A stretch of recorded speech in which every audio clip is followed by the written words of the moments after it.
Pagi hari ini pada nomor 803106106 maupun pada nomor 0811700611. Silakan kaum muslim dan muslimah, sahabat pendengar, sahabat pemerhati dakwah, kirimkan saja pertanyaan sebanyak-banyaknya. Insya Allah akan kita bawakan pada kajian yang sedang berlangsung. Kalaupun tidak sempat, maka akan kita simpan untuk pekan hadapan ataupun akan kita bawakan pada taklim Anda tanyakan jawab pada hari Rabu yang juga dibina oleh Ustaz Abu Merah Ta'ala. Mari kita simak majelis taklim kita, kajian Misal Ilmiah Darul Fadiliyah 106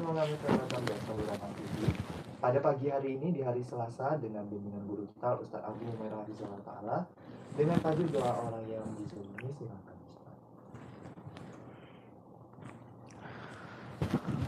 Bismillahirrahmanirrahim. Assalamualaikum warahmatullahi wabarakatuh. Alhamdulillah wassalatu wassalamu ala rasulillah wa ala alihi wa sahbihi wa mawalah wa la hawla wa la quwata illa billahi wa ba'du. Alhamdulillah, segala puja dan puji hanya milik Allah subhanahu wa ta'ala. Salawat dan salam kita hadiahkan kepada Rasul kita Nabi besar Muhammad sallallahu alaihi wa ala alihi wasallam. Ma'asyiral muslimin wal muslimat di manapun Anda berada. Alhamdulillah, sebuah nikmat yang terus mengalir kepada kita. Kita masih diberikan kesehatan di pagi hari ini. Masih diberikan nikmat Islam, nikmat iman, dan tentunya juga nikmat bisa bertalabul ilmi walaupun lewat media. Tak lupa salawat dan salam kita hadiahkan kepada Rasul kita, Nabi besar Muhammad sallallahu alaihi wasallam yang telah mengeluarkan kita dari alam jahiliyah menuju alam yang terang benderang, dinul Islam, agama yang hak sehingga tertanam pada dada-dada kita semuanya. Tema di pagi hari ini tentu tema yang sangat menarik sekali tentang doa orang-orang yang dizalimi. Ma'asyiral muslimin yang dimuliakan Allah subhanahu wa ta'ala. Ketika Nabi sallallahu alaihi wasallam mengutus sahabat Mu'adz ibn Jabal radhiyallahu anhu, seorang sahabat yang dikatakan oleh Umar bin Khattab a'lamuna bil halali wal haram. Dia adalah sahabat yang paling paham di antara kami tentang perkara halal dan haram. Bahkan Nabi sallallahu alaihi wasallam mengatakan, Mu'adz pada hari kiamat akan menjangkau para ulama bi ratwatin, dengan ratwah artinya dengan lemparan batu, sejauh lemparan.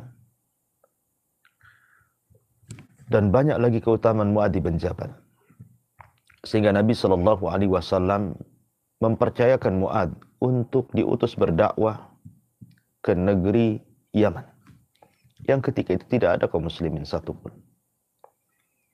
Di mana negeri Yaman itu hanya dipenuhi dengan ahli kitab. Nabi SAW berpesan ketika mengutus Mu'adz ibn Jabal ke Yaman dengan banyak pesan. Salah satunya adalah fattaki da'watal madlum. Hati-hati engkau wahai Mu'adz dengan doa orang-orang yang dizalimi. Fa innaha laisa bainaha wa bainallahi hijab. Karena doa orang yang dizalimi itu antara dia dengan Allah subhanahu wa ta'ala tidak ada hijab, tidak ada penghalang sama sekali. Padahal Nabi sallallahu alaihi wasallam sudah mengarahkan di permulaan hadis, innaka ta'ti qauman min ahli kitab. Engkau akan datang kepada sebuah kaum yang semua isi kaum itu adalah ahli kitab. Kalau tidak Yahudi, Nasrani. Artinya Mu'adz bukan dikirim kepada kaum muslimin, tapi kepada orang-orang kafir. Tapi kenapa Nabi SAW mengatakan hati-hati dengan doa orang yang kau zalimi wahai Mu'adz? Karena antara dia dengan Allah tidak ada penghalang. Seolah-olah Nabi SAW ingin mengatakan, hatta doanya orang yang dizalimi itu orang kafir, maka Allah Subhanahu wa Ta'ala pasti akan menolong dia, bukan karena kekafirannya, tapi karena dia dari pihak yang dizalimi. Dan Allah tidak suka dengan kezaliman. Sebagaimana hadis yang ma'ruf, hadis qudsi, inni haramtu dzulma ala nafsi wa ja'altuhu muharraman bainakum fala tadhalamu. Aku haramkan kezaliman kepada diriku dan aku larang kalian. Aku haramkan kepada kalian kezaliman juga, maka jangan pernah berbuat zalim. Jadi seandainya orang-orang yang kita zalimi itu adalah orang kafir, Yahudi sekalipun yang jelas-jelas memerangi Islam, Nasrani sekalipun yang di luar daripada Islam, kalau kita seorang Muslim kemudian menzalimi mereka, kemudian mereka menengadahkan tangannya ke langit, seraya mengatakan ya Rabb, maka ingat Allah Subhanahu wa Ta'ala berfirman, wa izzati wa jalali la ansurannaka walau ba'dahin. Demi kemuliaanku, demi keagunganku akan menolong engkau walaupun dengan waktu yang lama. Ma'asyiral muslimin yang dimuliakan Allah Subhanahu wa Ta'ala, kalau seandainya doa orang kafir dan dia dari pihak yang dizalimi dikabulkan oleh Allah Subhanahu wa Ta'ala, bagaimana kalau yang Anda zalimi itu seorang Muslim? Apalagi seorang yang taat kepada Allah Subhanahu wa Ta'ala. Tentu Allah Subhanahu wa Ta'ala akan bersama dia jauh lebih dibandingkan dengan orang lain. Ma'asyiral muslimin yang dimuliakan Allah Subhanahu wa Ta'ala, ingat bahwa Allah Subhanahu wa Ta'ala berfirman, wa ma kunna muhlika al-qura illa wa ahluha zalimun. Tidaklah kami menghancurkan sebuah desa, sebuah kota, kecuali karena para penghuninya adalah melakukan kezaliman. Dan Allah juga mengatakan, wa ma kana rabbuka liyuhlikal qura bidzulmin wa ahluha muslihun. Dan Allah Subhanahu wa Ta'ala tidak akan menghancurkan sebuah desa karena kezaliman ketika orang-orang yang di dalamnya terus melakukan perbuatan baik. Artinya bahwa kisah-kisah dalam Al-Quran menjelaskan kepada kita betapa banyak kaum-kaum yang dihancurkan oleh Allah Subhanahu wa Ta'ala, tidak lain dan bukan karena kezaliman mereka kepada Allah Subhanahu wa Ta'ala. Maka dari sini takutlah kepada doa orang yang kita zalimi. Karena Nabi SAW mengatakan, thalathu da'awat yustajabu lahunna la syakka fihinna da'watul madlum.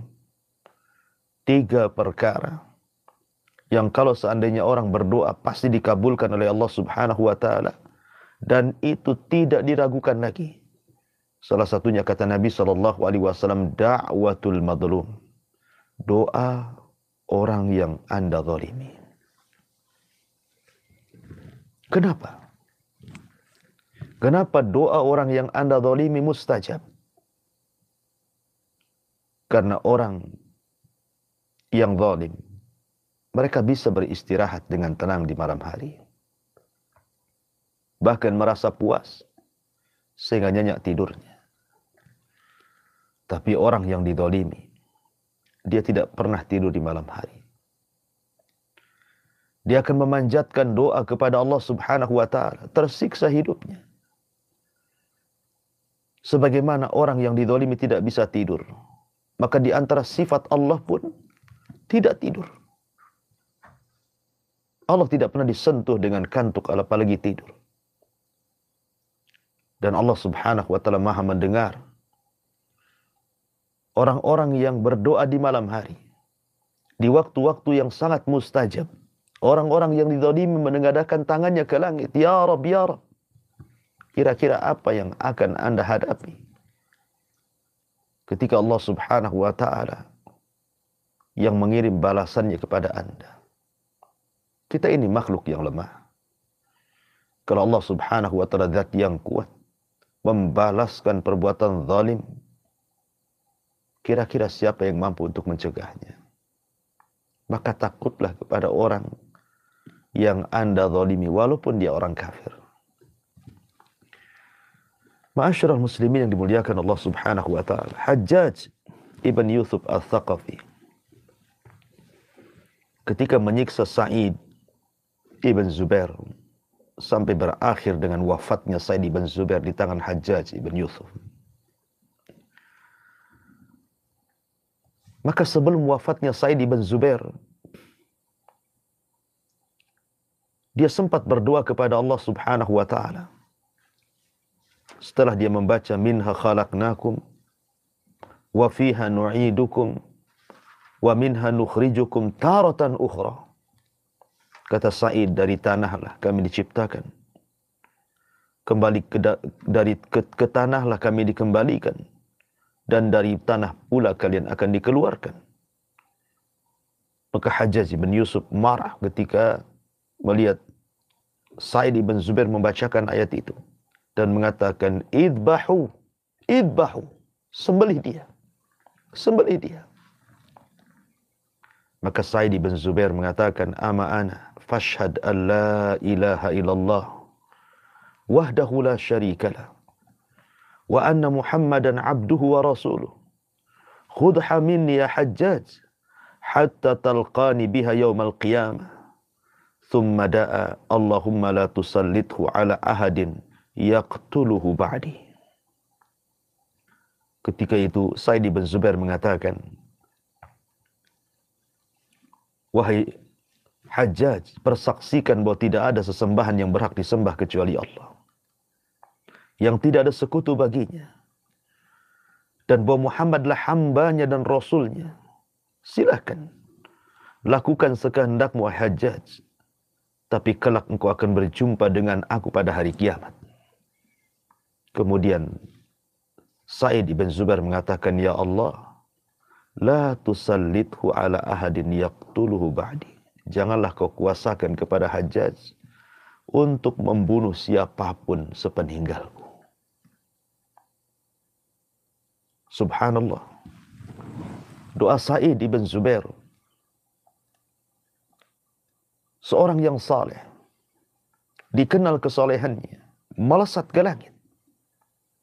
Selang beberapa waktu setelah kematian Sa'id ibn Zubair di tangan Hajjaj ibn Yusuf, Hajjaj pun mengalami sakit yang luar biasa. Belum pernah ada orang tertimpa sakit seperti dia. Merasakan sakit yang tidak ada yang tahu kecuali Allah Subhanahu wa taala. Dan dia berteriak-teriak, mali wali Sa'id, mali wali Sa'id. Ada apa denganku dan Sa'id ibn Zubair? Ada apa denganku dan Sa'id ibn Zubair?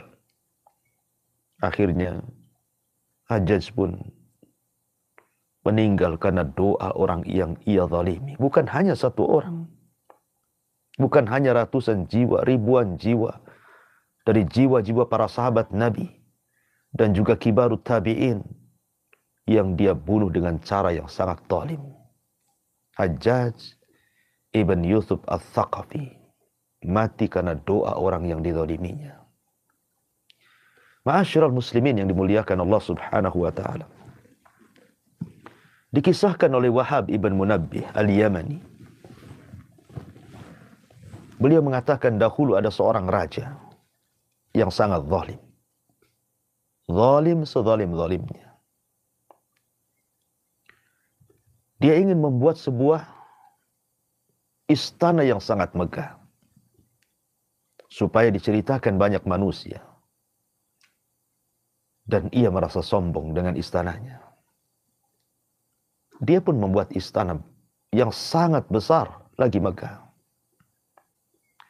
Kemudian setelah jadi istana itu, dengan bangganya Dia ingin memberitahu manusia. Masalahnya, di dekat istana itu ada gubuk reot. Rumah yang sangat jelek. Pemiliknya seorang nenek. Nenek ini hidup sebatang kara, tidak punya keluarga. Dan nenek ini sedang pergi mencari makanan. Mencari penghidupan. Dilihatnya bahwa gubuk reot itu sangat mengganggu pemandangan istana. Maka sang raja pun kemudian merobohkan gubuk reot itu tanpa sepengetahuan penghuninya. Maka diperintahkan para prajurit untuk merobohkan dan membersihkan supaya istananya tidak terkesan kumuh dengan adanya gubuk reot di sampingnya itu. Sang nenek pemilik gubuk itu tidak tahu karena dia sedang pergi. Ketika di sore hari sang nenek ini ingin beristirahat pulang ke rumahnya. Rupanya rumahnya sudah tidak ada lagi. Dia sangka dia salah jalan. Dia memutar lagi. Tetapi tetap saja ke tempat itu. Akhirnya dia bertanya tentang rumahnya kemana pergi. Maka orang-orang mengatakan, wahai nenek, rumahmu sudah dirusak oleh para prajurit raja karena merusak pemandangan istana. Maka sang nenek ini kemudian mengangkat kedua tangannya kepada Allah. Menjerit hatinya. Dia tampakkan kelemahannya kepada Allah subhanahu wa ta'ala, kepada zat yang maha kuat. Kemudian dia mendoakan keburukan dan mengatakan, ya Rabb, baliklah istana raja ini dan hancurkan segalanya. Subhanallah. Doa nenek ini melesat ke langit. Dan Allah mendengarkannya. Akhirnya Allah balik istana itu ke bumi sehingga rata dengan tanah. Na'udzubillah. Ma'asyiral muslimin, itulah doa orang yang dizalimi. Mustajab di hadapan Allah subhanahu wa ta'ala. Bahkan Amr ibn Dinar rahimahullahu ta'ala menceritakan sebuah kisah. Bahkan kisah ini juga dinukilkan oleh Imam Az-Zahabi di dalam kitabnya Al-Kabair. Kana min Bani Israel, diceritakan tentang kisah Bani Israel. Rajulun qa'imun ala sahilil bahri fara'a rajulan wa huwa yunadi bi'a'la sawtihi ala man ra'ani fala yadlim ahada. Bahwa ada seorang laki-laki berdiri di samping sungai. Kemudian dia dilihat oleh orang dan dia sedang berteriak dengan sekencang-kencangnya teriakan sambil mengatakan, man ra'ani fala yadlim ahada. Siapapun yang melihatku, janganlah dia melakukan kezaliman kepada siapapun. Bagaimana kisahnya? Kenapa dia berteriak-teriak, siapapun yang melihat kondisiku jangan pernah melakukan kezaliman kepada siapapun setelahku ini? Kisahnya adalah orang zalim ini suatu ketika dia berjalan di pinggir sungai, di pinggir lautan. Tiba-tiba dia melihat seorang nelayan yang baru saja menangkap ikan. Rupanya nelayan ini tidak mendapatkan ikan kecuali hanya satu ekor. Itu pun untuk dimakan dia dan keluarganya. Lalu sang zalim ini memaksa mengambil ikan itu dan mengancam kalau tidak diberi, maka akan dibunuhnya. Ketakutanlah kemudian sang nelayan ini. Akhirnya diberilah ikan itu kepada orang zalim tadi. Orang zalim ini dengan senang hati, dengan bangga, merebut hak orang lain, kemudian dia pergi. Tidak sadar ikan itu Allah hidupkan dalam perjalanan dan menggigit jarinya. Tapi dia tidak sadar gigitan ikan itu dianggap biasa. Kemudian dia pun pulang menggoreng ikan itu, kemudian memakannya dengan lahap. Subhanallah, di malam hari. Gigitan ikan yang ada di jarinya baru terasa ada bisa yang menusuk ke dalam jantungnya. Dia pun merasakan sakit yang tidak ada yang tahu kecuali Allah rasa sakitnya. Menjerit dia di malam hari. Akhirnya keesokan harinya dia datang kepada tabib, memeriksakan kenapa. Hanya sekedar gigitan ikan, tapi merasakan sakit yang luar biasa. Maka diperiksa oleh sang dokter rupanya. Bisanya sudah mengalir ke telapak tangan dan harus diamputasi.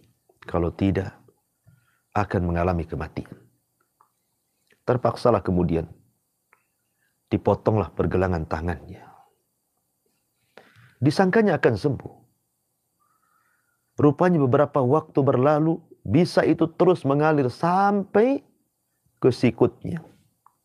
Akhirnya sang dokter mengarahkan untuk diamputasi kembali. Akhirnya dipotonglah sikut daripada tangannya. Rupanya masih mengalir ke tangan di atasnya. Sehingga sang dokter heran. Kemudian bertanya, dosa apa yang Anda lakukan ini? Akhirnya bercerita soal penyebab kenapa ikan itu bisa menggigit dirinya.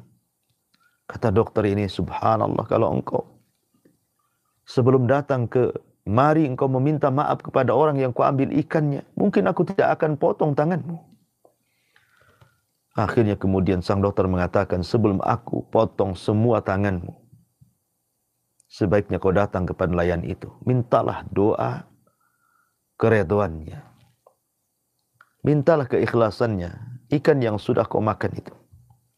Akhirnya dia pun datang.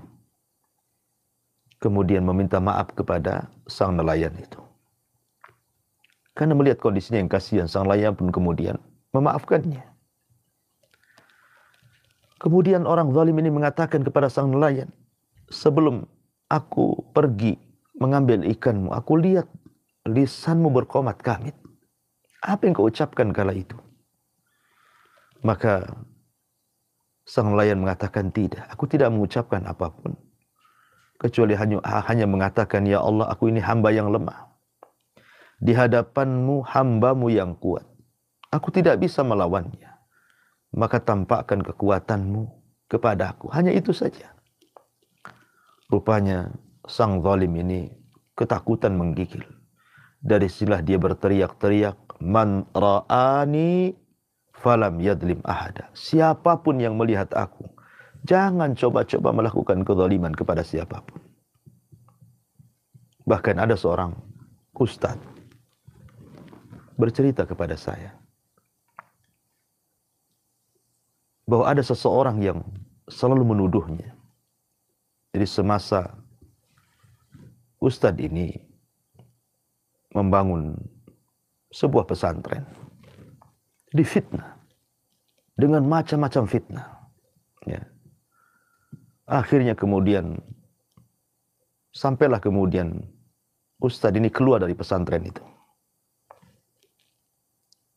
Kemudian ustaz ini bercerita, dia hanya berdoa kepada Allah Subhanahu wa ta'ala persis seperti doa orang yang dizalimi ini. Dia mengatakan, ya Allah, aku ini hamba yang lemah. Engkau adalah zat yang maha kuat. Sementara orang-orang yang memfitnahku itu, mereka lebih kuat dengan makar mereka, dengan fitnah mereka. Aku tidak bisa apa-apa. Tunjukkan kekuatanmu terhadap mereka. Subhanallah. Dia bercerita rupanya satu persatu orang-orang yang memfitnahnya mengalami kesulitan hidup. Bahkan ada yang sakit parah sampai kurus akhirnya meninggal dunia. Dia mengatakan, sungguh benar apa yang disabdakan Nabi SAW. Fattaki da'watal madlum. Hati-hati dengan doa orang yang Anda zalimi. Karena antara dia dengan Allah Subhanahu wa ta'ala tidak ada penghalang. Maka mintalah maaf kepada orang yang Anda zalimi sebelum Allah Subhanahu wa ta'ala yang akan membalaskannya. Dan yang terakhir tentu kezaliman ini bertingkat-tingkat. Dan kezaliman yang paling zalim adalah ketika seorang anak melakukan kezaliman kepada orang tuanya. Durhaka kepada orang tuanya. menyakiti orang tuanya, bahkan terkadang sampai membunuh orang tuanya. Dahulu waktu kita masih kecil, mungkin kalau ada kabar seorang anak memukul orang tua, mencaci maki orang tua, itu rasanya heran. Tapi hari ini bukan hanya sekedar mencaci maki, sampai membunuh orang tuanya. Setega itu anak di zaman sekarang. Zalimnya dia kepada orang tua. Perhatikan kisah Jurayz al-Abid, seorang ahli ibadah di zaman Bani Israel, yang dikisahkan oleh Abi Hurairah radhiyallahu anhu. Sebuah hadis yang sahih yang dikeluarkan Imam Bukhari dan Muslim. Nabi SAW bercerita tentang kisah sahib Jurayz, orang yang bernama Jurayz, rajulan abidan, seorang laki-laki yang ahli ibadah. Dia tidak pernah meninggalkan saumaahnya, tempat ibadah yang biasa dia beribadah di situ. Sampai suatu hari ibunya memanggil dia sementara Jurayz ini sedang sholat. Ya Jurayz, ya Jurayz. Tapi Jurayz sedang sholat. Dia mengatakan dalam hatinya, ya Rabb, ummi wa salati. Ummi wa salati. Haruskah aku datang menemui panggilan ibuku, tapi satu sisi sholat ini panggilan dirimu. Akhirnya dia pun justru tidak mengindahkan panggilan ibunya, bahkan melanjutkan sholatnya, padahal dia sedang sholat sunnah. Dalam hukum Islam, bahwa kalau kita dipanggil orang tua dan kita sedang sholat sunnah, batalkan. Karena panggilan orang tua itu wajib, sementara sholat sunnah itu hanya sunnah saja. Tapi karena Jurayz, dia hanya seorang ahli ibadah, bukan seorang alim. Mungkin itu ijtihad dia. Dia tidak membatalkan sholatnya sampai ibunya marah. Dan ibunya mengata-ngatai dengan kata-kata doa yang buruk kepada Jurayz. Ma'asyiral muslimin yang dimuliakan Allah Subhanahu wa ta'ala, apa kata ibunya? Allahumma la tumithu hatta yangdura ila wujuhil mumisat. Kata ibunya, demi Allah, ya Allah, jangan kau matikan si Jurayz itu, sehingga engkau perlihatkan kepada si Jurayz putraku itu muka-muka wanita-wanita pelacur di hadapan. Subhanallah. Akhirnya Allah Subhanahu wa ta'ala kabulkan permintaan sang ibunda yang tersakiti, padahal Jurayz ini menyakiti bukan dengan lisannya, bukan dengan perbuatannya, dengan memukul, menyakiti, tidak.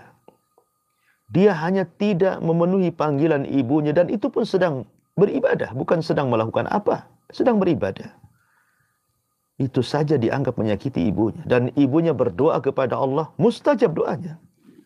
Suatu hari, ada orang yang tidak suka dengan Jurayz dan ingin menghancurkan karakter Jurayz, ingin menghancurkan wibawa Jurayz. Akhirnya kemudian diutusnya wanita pelacur untuk menggoda Jurayz, tapi sang Jurayz tidak pernah tergoda siapapun, hatta dengan wanita-wanita cantik, pelacur sekalipun. Sampai akhirnya kemudian wanita ini putus asa untuk menggoda Jurayz. Kemudian dia berzina dengan seorang penggembala yang tidak jauh daripada situ. Hamilah wanita ini. Kemudian lahir. Maka dia pun memfitnah Jurayz bahwa bayi itu adalah bayinya Jurayz.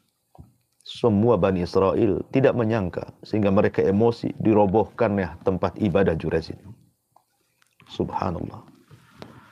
Akhirnya kemudian Jurayz pun ketika disakiti, dipukuli, dia meminta waktu untuk melakukan sholat 2 rakaat. Setelah itu dia minta didatangkan bayi tersebut, kemudian dicubitnya. Kemudian Jurayz mengatakan, man abuk, siapa bapak?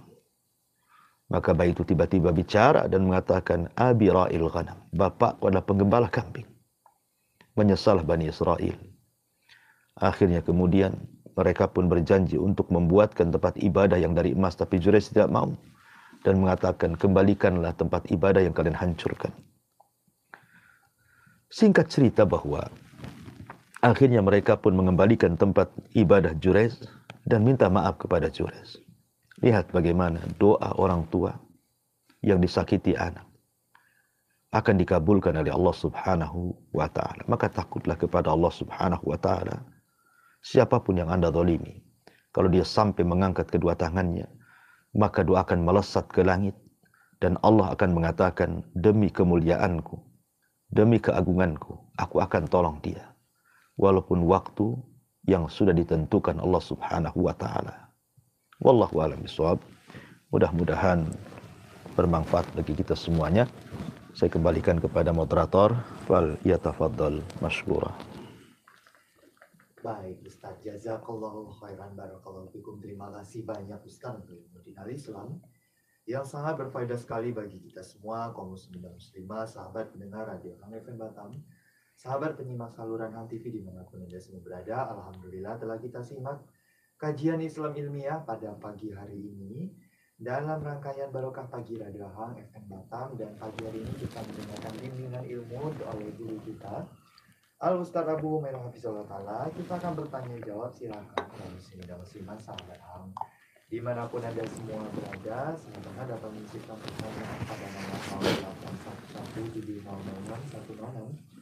081170061006 maupun pada nomor 0818031001. Pada pagi hari ini ada Ibu Halimah di Malang, Jawa Timur. Ustaz, jazakallahu khairan Ibu untuk pertanyaannya. Pertanyaan dari Ibu Halimah di Malang, Jawa Timur.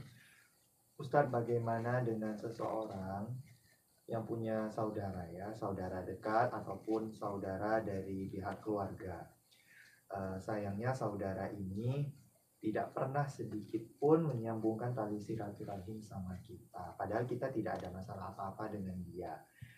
Di sisi lain saudara tadi itu biasanya menghubungi kita duluan hanya kalau ada maunya saja. Ustaz, minta itu, minta harta ataupun minta sedekah dan sebagainya. Sebenarnya kalau beliau ini minta ditanggapi Ustaz, tapi nanti setelah dikasih menghilang lagi seperti yang di awalnya tadi, seperti tidak ada hubungan silaturahim sama sekali. Bagaimana ya Ustaz sikap seseorang kalau memiliki saudara yang demikian itu? Apakah dibalas kezalimannya tadi itu atau dibiarkan saja, cukup didoakan dalam hati kebaikan untuk dia, karena bagaimanapun kita kecewa dengan sikapnya. Mohon nasihatnya Ustaz. Iya, alhamdulillah. Salatu wassalamu ala Rasulillah wa ala alihi wa sahbihi wa mawalah wa la hawla wa la quwata illa billahi wa ba'd.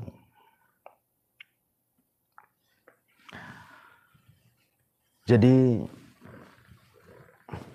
apa yang Anda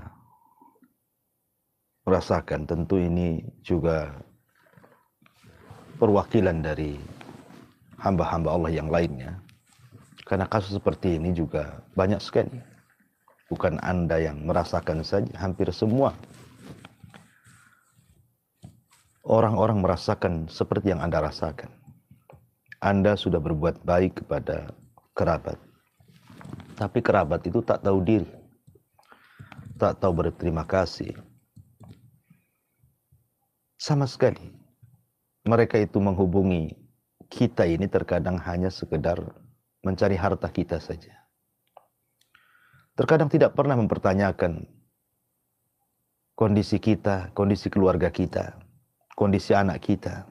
Tidak pernah mereka tanyakan. Mereka menghubungi itu terkadang hanya urusan dunia saja. Pinjam uang, terkadang minta uang, dan begitu seterusnya. Jadi murni hubungan mereka itu semata-mata urusan dunia. Tidak ada urusan akhirat. Dan itu banyak ditanyakan kepada saya. Ini persis seperti seorang sahabat yang datang kepada Nabi SAW, ya Rasulullah, aku ini punya kerabat. Aku menyambung kepada mereka, mereka pula memutuskannya. Aku berbaik kepada mereka, berbuat baik kepada mereka, mereka pula kemudian melakukan kekerasan kepada aku. Aku sayang mereka keras kepada aku. Maka Allah Subhanahu wa ta'ala, Rasul mengatakan, kalau apa yang kau katakan itu benar, maka teruslah seperti itu. Karena Allah Subhanahu wa ta'ala akan berikan pertolongan kepadamu dan akan menjaga diri. Sebagian para ulama mengatakan, boleh nggak kita ini memutus silaturahim kepada kerabat yang melakukan kezaliman kepada kita. Kita sambung, mereka putus. Kita berbuat baik, mereka pula berbuat jahat, dan begitu seterusnya. Kata ulama boleh, tapi sebatas berikan pelajaran saja. Anda boleh memutuskan, tetapi hanya sebatas memberikan pelajaran kepada mereka. Silaturahim itu bukan hanya sekedar harta saja, tapi ada yang lebih daripada itu. Silaturahim itu perintah Allah untuk menyambungkan kita dengan Allah Subhanahu wa ta'ala. Wa yaqta'una ma amarahum. Wa yaqta'una ma amarallahu bihi an yusal. Artinya, silaturahim itu menyambungkan kita dengan Allah. Maka kita katakan bahwa, ya itu kalau seandainya Anda tidak sabar. Tapi kalau Anda sabar, nggak usah dipedulikan dengan apa yang mereka balas terhadap kebaikan Anda kepada mereka. Karena balasan itu bukan dari makhluk. Balasan itu dari Allah Subhanahu wa ta'ala. Yakinlah bahwa Allah akan membalas kebaikan Anda, dan Allah juga akan membalas keburukan orang yang berbuat buruk kepada Anda. Wallahu a'lam. Baik, Ustaz, jazakallahu khairan Ustaz untuk nasihatnya untuk menanggapi pertanyaan Ibu Halimah di Malang, Jawa Timur. Insya Allah jadi berfaedah bagi kita semua. Selanjutnya ada Ibu hamba Allah di Batam Kota. Ustaz, ini ada pertanyaan. Andaikan ada seorang anak yang tidak sengaja, Ustaz, tidak sengaja berbuat sesuatu yang menyakiti perasaan orang tua, dan sayang sekali belum sempat minta maaf kepada orang tuanya, dan orang tuanya pun meninggal. Bagaimana ya Ustaz? Apakah ada cara untuk menebus kesalahan itu, Ustaz? Mohon pencerahannya, Ustaz. Ya, alhamdulillah, salatu wassalamu ala rasulillah. Iya, terkadang penyesalan itu datang setelah orang yang kita sakiti meninggal. Apalagi yang orang yang kita sakiti ini orang tua. Maka ini akan menjadi penyesalan sepanjang zaman. Akan tetapi, kalau seandainya Allah Subhanahu wa ta'ala takdirkan orang yang Anda sakiti sudah tidak ada, apalagi dia orang tua, bukan berarti kemudian Anda putus asa. Tidak. Ada kebaikan-kebaikan yang diperintahkan di dalam Islam. Birrul walidain setelah meninggalnya orang tua. Kalau memang Anda dulu suka menyakiti orang tua dan tidak ada kesempatan untuk minta maaf, akhirnya sampai orang tua meninggal, maka ada cara-caranya. Pertama, Anda doakan dengan doa kebaikan.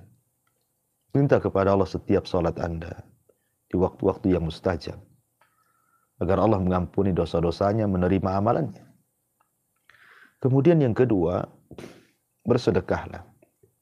Banyak-banyak bersedekah. Niatkan sedekah Anda untuk orang tua. Kemudian jadilah anak yang saleh, anak yang baik. Karena kebaikan Anda akan sampai kepada orang tuanya. Karena anak itu adalah bagian usaha orang tuanya.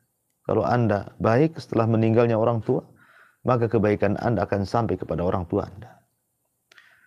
Kemudian yang ketiga, yang keempat, hubungkan silaturahim dengan teman-teman orang tua Anda. Dulu siapa teman orang tua Anda yang baik dengan orang tua? Datang, sambungkan silaturahim dengan dia.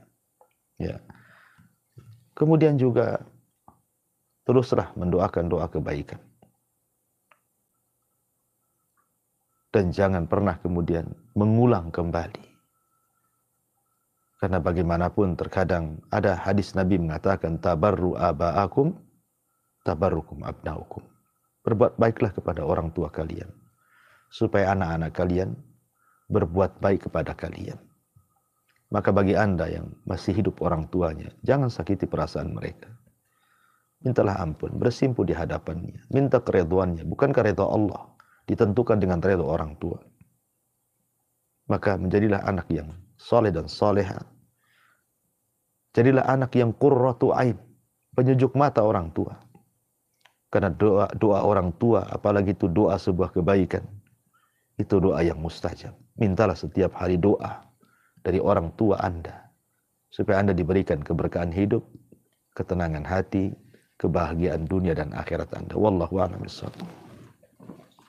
Syukron jazakallah khair. Terima kasih Ustaz untuk nasihatnya untuk menanggapi pertanyaan Ibu hamba Allah di Batam Kota tadi. Insya Allah jadi ilmu yang sangat berharga bagi kita semua. Dan satu pertanyaan terakhir Ustaz pada pagi hari ini. Ini ada titipan pertanyaan dari hamba Allah di Jakarta ya. Ini dari Ibu ya, dari Ibu di Jakarta. Begini pertanyaannya. Ustadz, saya seorang psikolog ya di Jakarta. Seorang akhwat juga. Nah, saat ini saya punya pasien ya, atau orang yang sedang konsultasi dengan saya, seorang remaja putri Ustadz. Nah, masalahnya itu Ustadz, remaja putri ini dizinahi oleh ayah kandungnya sendiri. Sekarang sedang hamil 2 bulan Ustadz.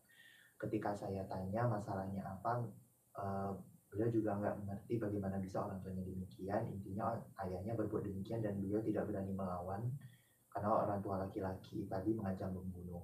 Ketika saya tanya ibunya bagaimana, rupanya ibunya sama saja Ustadz. Ibunya juga sering melakukan kekerasan fisik, tapi ibunya tidak tahu kalau Ananda ini diperlakukan demikian oleh sang ayah kandungnya tadi.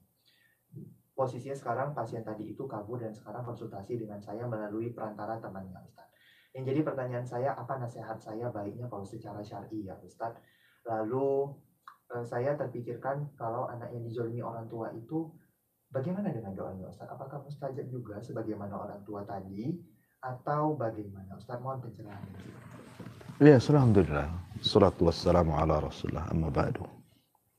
Semoga Allah Subhanahu wa taala memudahkan urusan anak tersebut. Karena ini bagaimanapun kezaliman yang luar biasa dari orang tua kepada anak. Sampai menzinahi atau sampai kemudian menghamili, ini kan tidak ada nurani sama sekali. Dia tidak melihat bahwa itu darah dagingnya. Di zaman Umar bin Khattab radhiyallahu anhu, ada 2 orang yang melakukan kes, satu bapak dan satu anak. Bapak ini melaporkan kepada Umar tentang durhakanya anaknya kepadanya. Maka hampir-hampir Umar memutuskan bahwa orang tua itu benar dan anaknya itu salah. Tapi sang anak kemudian bercerita di hadapan Amirul Mukminin, tunggu dulu wahai Amirul Mukminin, berikan kesempatan aku bicara. Kata Umar, silakan Anda bicara.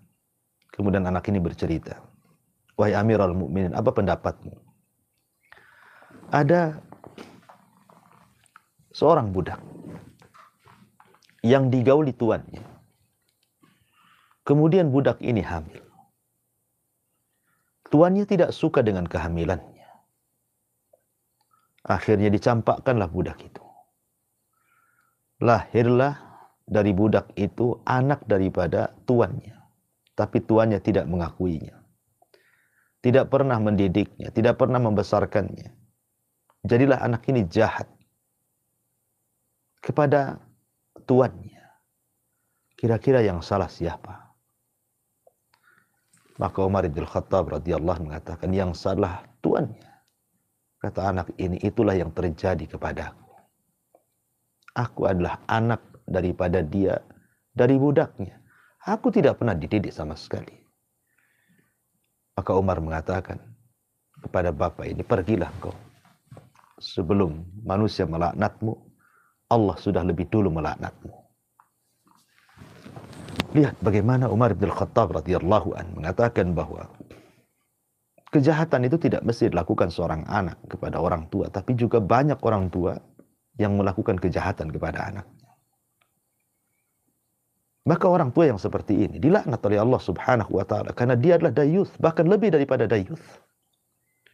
Dayuth saja sudah dilaknat. Siapa dayuth itu? Orang tua yang tidak punya kecemburuan, keluarganya maksiat kepada Allah. Dia pula yang kemudian melakukan maksiat, memperkosa anaknya. Dia dayuth dan dia zalim.